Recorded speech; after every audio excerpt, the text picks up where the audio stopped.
Hello guys, नमस्कार। मैं हूँ संजू यादव और हमारे Sanju Yadav audio official channel में आप सबको स्वागत है, अभिनंदन है। तो माता रानी का मैं बहुत प्यारा सा गीत लेके आई हूँ और वो भी हमारे यूपी जौनपुर में गणेशपुर गांव में मैया नीम के डार पे अवतार ले हैं, तो उनके माध्यम से मैं गीत लेके आई हूँ। आइए सुनिए।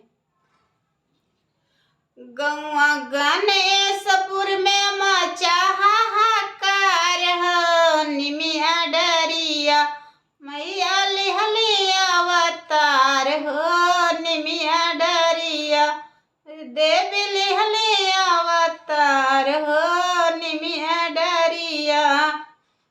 गौआ गणेशपुर में मचा हाहाकार हो कि निमिया डरिया मैया लिहली अवतार हो, निमिया डरिया। बगले में मैया जी के सोनाई तब जरिया, बगले में बहई हो सनाई तब जरिया। जाई के लियाई राजा जोड़े जोड़े चुनरी, जाई के लियाई राजा लाला की चुनरिया। चुनरी ओढ़ाई बमाई के, चुनरी ओढ़ाई बमाई के, करी है बेड़ा पार हो कि निमिया डरिया मैया लिहली अवतार हो, निमिया डरिया देवी लिहली अवतार हो, निमिया डरिया।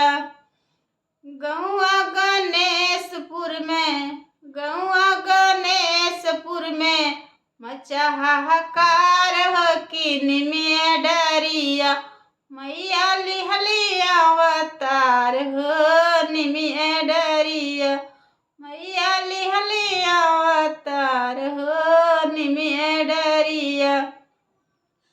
बगले में मैया जी के सोनाई तब जरिया, बगले में बाटे सोनाई तब जरिया। जाई के लियाई राजा जोड़े नारियरवा हो, जाई के लियाई राजा जोड़ा नारियरवा हो।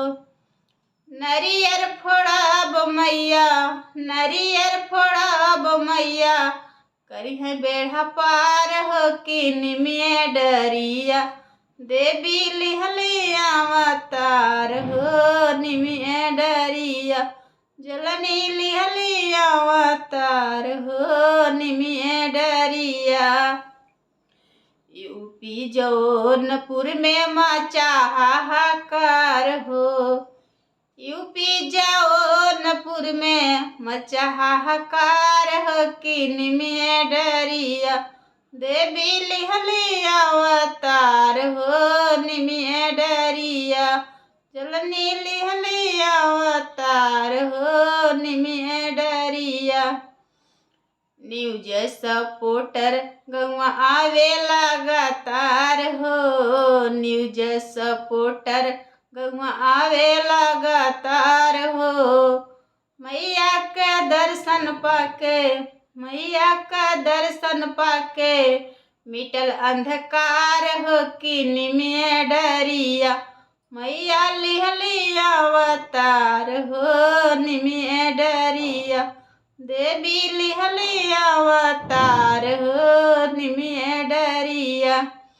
गौआ गणेशपुर में, गौआ गणेशपुर में मचल हाहाकार हो कि निमिया डरिया देवी लिहली अवतार हो, निमिया डरिया मैया लिहली अवतार हो, निमिया